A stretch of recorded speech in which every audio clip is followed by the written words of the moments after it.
Todavía no hemos podido establecer exactamente si fue la parcial insensibilidad de un paladar estragado, o cierta ataxia mandibular, o una especie de bisojismo de los labios, o acaso algún engrosamiento o hipertrofia de la lengua, o tal vez un complejo desajuste de lengua, labios, mandíbula y paladar, lo que ha venido a impedir una total fluidez de la palabra. Pero la colectividad puede estar segura que la Junta Médica, que para el efecto se encuentra reunida con carácter permanente, hará lo humanamente posible para remediar esta impertinencia y que los mantendremos informados en todo momento. Muchas gracias, doctor.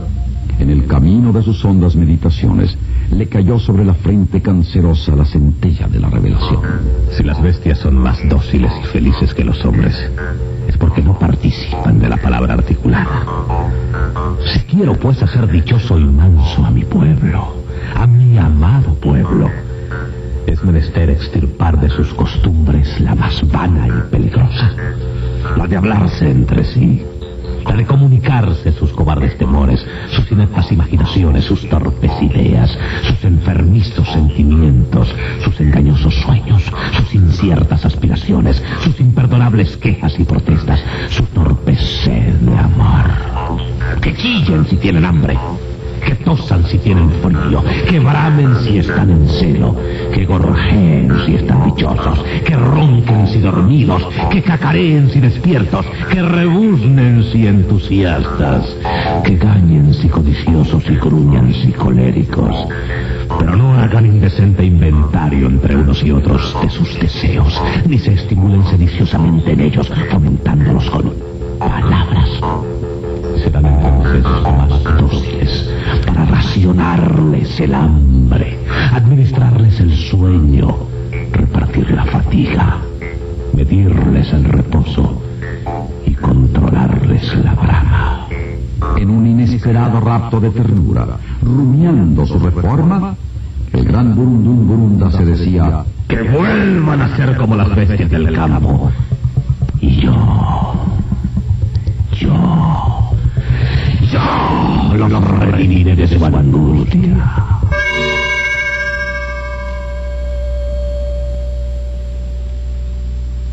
Tras la revelación, la medición. ¿Cómo alejar a los hombres de la palabra? ¿Cómo persuadirlos de su pernicie?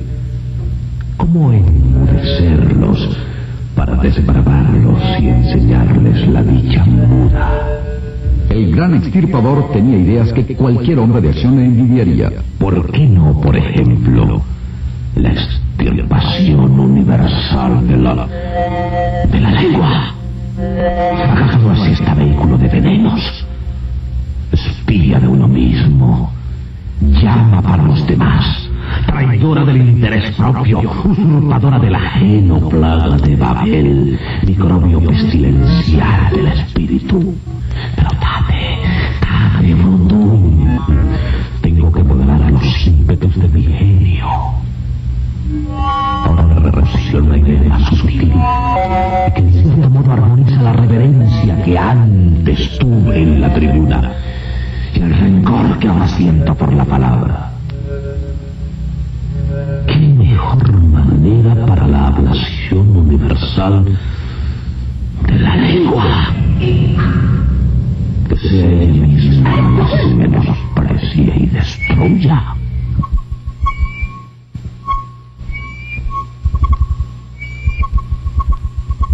Como todos los que han ido a las plazas de los burgos para echar a rodar por ellas los dados cargados de la oratoria, el gran Taur sabía hablar a la manera del pueblo y conocía la sabiduría popular, al menos en su letra. ¿Quién podría ser de dos filos como el hacha alunada del verdugo?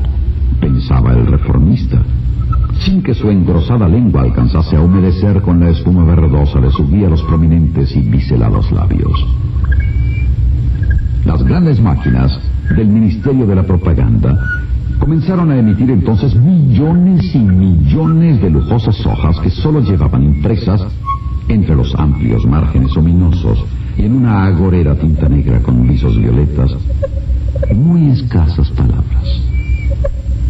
Y esa voz fantasmal que croa tras las redecillas de tela, de celofano, de plástico de los amplificadores de los radios y berrea por las bocinas de los altoparlantes, se trabó, como en un viejo disco de gramófono, en la repetición de esas mismas palabras. A los que tienen menosprecio de la inteligencia se les repetía: palabras, palabras, palabras. A los que tienen el escrúpulo de su integridad se les repetía: en boca cerrada no entran moscas. A los cobardes y a los tímidos se les repetía: el silencio es oro. A los que son pedantes en la estupidez se les repetía: a palabras necias, oídos sordos. A los que tienen intenciones ocultas se les repetía: el que mucho abarca, mucho hierra. A los que quisieran ser fervorosos se les repetía: quemadas se vean tus palabras. A los que quisieran tener fe se les repetía: vale más el silencio de un necio que la palabra de un sabio. A los avaros se les repetía: escatimar las palabras.